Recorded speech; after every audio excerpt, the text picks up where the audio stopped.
Police checking के दौरान उसे अब गाड़ी से घसीट कर रोड में लाके पटक के मार देते हैं। आपको लगता है पूरा सिस्टम यहाँ खराब कर बिल्कुल बिल्कुल, सिस्टम पर, ब्यूरोक्रेट्स पर सरकार का कोई नियंत्रण नहीं है। उसी का उदाहरण देवघर की ये घटना। मैं उस खास रहेगा, निश्चित रूप से खास रहेगा। और उससे भी खास ये है कि पूर्व में जो चीज़ें सफल रही हैं कृषि विभाग में, उन चीज़ों को और जहाँ तक उम्मीद की बात है, उम्मीद तो बहुत सारी है, लेकिन अब बजट प्रस्तुत होने के बाद ही पता चलेगा कि सरकार कितना गंभीर है झारखंड वासियों के लिए।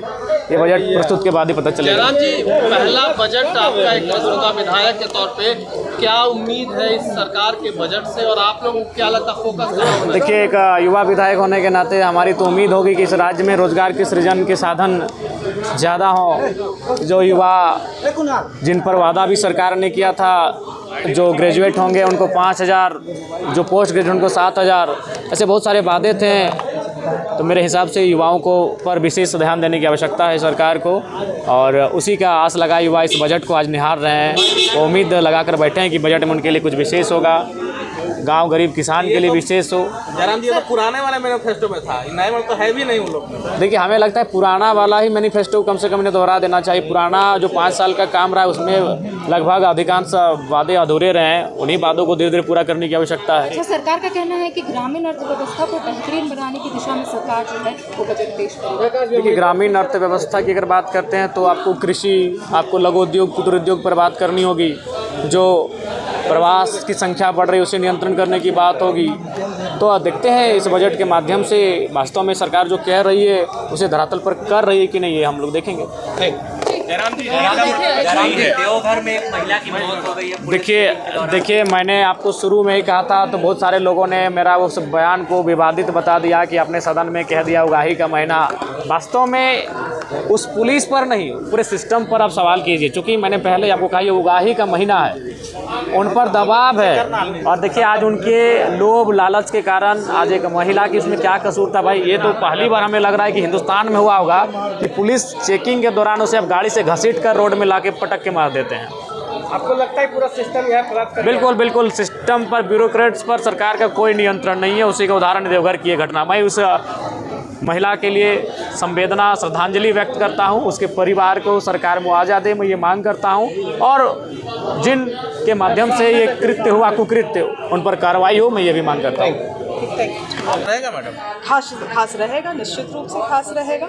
और उससे भी खास ये है कि पूर्व में जो चीज़ें सफल रही हैं कृषि विभाग में, उन चीज़ों को और बृहद स्तर पे हम लोग कैसे करें, उस पर भी हमारा ध्यान रहेगा। मैडम, इसी को लेकर लगातार फोकस रहा है झारखंड सरकार का, हेमंत सरकार का। कितनी उम्मीदें और हैं आप लोगों को, क्योंकि कृषि को देखिए, 2019 से पहले तो ये मंत्रालय एग्जिस्ट तक नहीं करता था। एग्जिस्ट नहीं करता था मतलब केवल कागज में था, कुछ काम नहीं आप देख पाते थे। मगर अब आप देखेंगे, पिछले 5 साल को उठा के देख लीजिए, या मैं आशा करती हूँ कि मेरे भी कार्यकाल में हम लोग कुछ ठोस ऐसा कर पाएंगे जिसको हम लोग अपने पूरे राज्य में शोकेस कर सकें। शोकेस करने के लिए हमारे पास केस स्टडीज़ रहे, ऐसे तमाम चीज़ें हुई हैं। आज बजट में भी आप उसको देखेंगे, और साथ ही साथ हमारा जिस दिन वाद विवाद रहेगा तो निश्चित रूप से उन उपलब्धियों को भी हम पटल में रखने का काम मैडम, जो करेंगे। ये रिम्स 2 बन रहा है उसको लेकर के बीए के कुलपति ने आपत्ति जताई है कि हम लोग की यूनिवर्सिटी की मान्यता खतरे में पड़ जाएगी।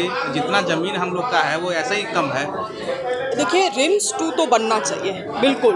जो अभी वर्तमान में हमारा राजधानी में रिम्स है उसमें बहुत ज़्यादा भार है। केवल इस राज्य से नहीं, लोग छत्तीसगढ़ और उड़ीसा से भी और बंगाल से भी आ रहे हैं इस रिम्स में। इसीलिए हम लोगों का बिल्कुल विचार है कि रिम्स 2 बने, मगर उसके लिए कहाँ बनेगा वो अभी वो सर्वे हो रहा है। अभी कोई ठोस निर्णय नहीं लिया गया, इसलिए इसमें कोई कमेंट नहीं करूँगी। बीए बचा रहेगा ना मैडम?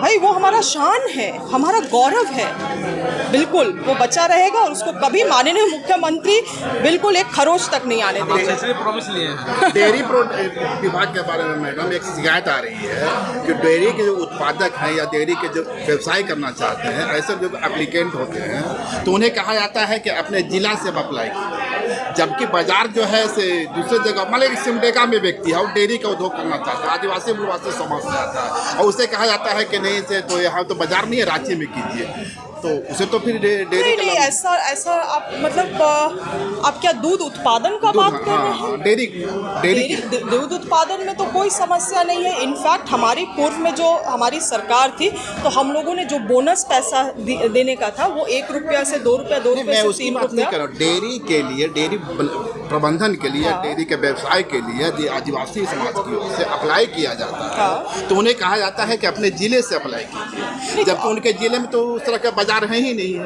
वो तो अपने जिले से उस देखिए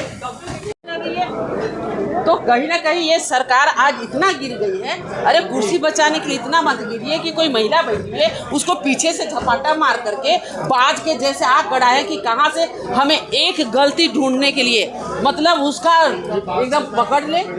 आप जगह बनाइए जहाँ पर कि मोटरसाइकिल रुके, गाड़ी रुके।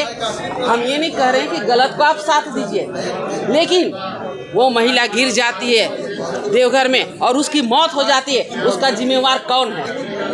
क्या वो बच्चे अनाथ हो गए आज उसको वो मार दे पाएंगे ये सरकार?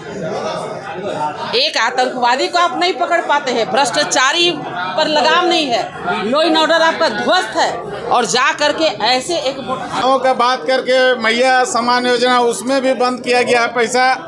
और अभी जो सरकार महिलाओं के लिए बोलता है कि हम हक देने के लेके अभी वहाँ के तत्कालीन सीओ दर्जनों महिला के साथ एवं पीड़ित किया है, जिसमें 2 महिला लोग लिखित रूप से दिया है, लेकिन अभी तक सीओ को कोई कार्रवाई नहीं हो रहा है। और चतरा में इससे पहले सीओ था, उसका वीडियो भी चल रहा है, एक महिला से 4 लाख रुपया मोटेशन के लिए लिया था।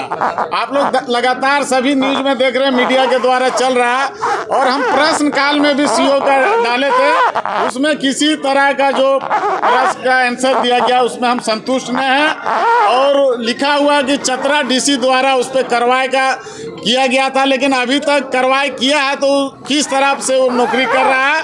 और करोड़ों रुपया, अरबों रुपया वहाँ पे 4 लेन बन रहा है आपका बगोदर से लेकर हजारीबाग। जमीन में जाकर उन लोग को चेक पहले लेके काम कर रहा है, इसलिए सीओ को तत्काल बर्खास्त किया जाए, सीओ को बर्खास्त किया जाए। के बारे में क्या नाम है, क्या बिशुनगढ़ का सीओ है, हम बिशुनगढ़ का सीओ है और मेरा ही विधानसभा का मामला है, मांडू विधानसभा का। और इससे पहले भी चतरा, नाम उसका भी हम नहीं जान रहे, लेकिन मेरा पास महिला लोग आया, सीओ बिशुनगढ़ का है।